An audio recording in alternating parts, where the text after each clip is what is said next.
What's the scariest urban legend from your state? Today we're doing Kentucky. This is the Waverly Hills Sanatorium.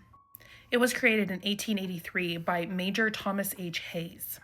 He built it as a personal home, but it was far away from any schools, so he just started a school right there for his child to go to school. It was the teacher that he hired that really enjoyed the Waverly novels, and that's how it's got its name, Waverly Hills. In the early 1900s, the White Death, or the outbreak of tuberculosis, hit Kentucky really hard. Which there is currently an outbreak of tuberculosis in Kansas, and that's scary and a whole different story. But there is no known cure for tuberculosis, and doctors were trying to find a cure, but this would often come with barbaric experiments, I guess. But Waverly's Hills kept its name even when it became a sanatorium for tuberculosis patients.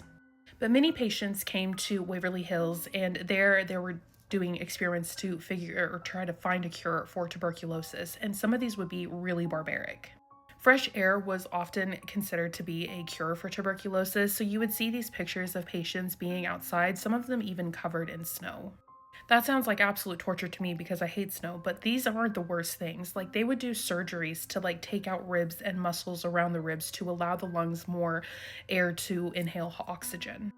They would also insert balloons to the lungs to help them fill up with air. Like, it was just super barbaric, and a lot of people did not survive these surgeries. Doctors also thought that mental health was a huge part in getting better from tuberculosis. So when someone would die, they would secretly take them to this rail car that would take the bodies directly to the highway to be disposed of. It's not known exactly how many people passed away from not only just the disease tuberculosis, but also from these experimental things they were doing. Waverly Hills has gone through a lot and has even been a minimum security prison at one point, but now many people think that this place is extremely haunted, if not one of the most haunted places in the United States.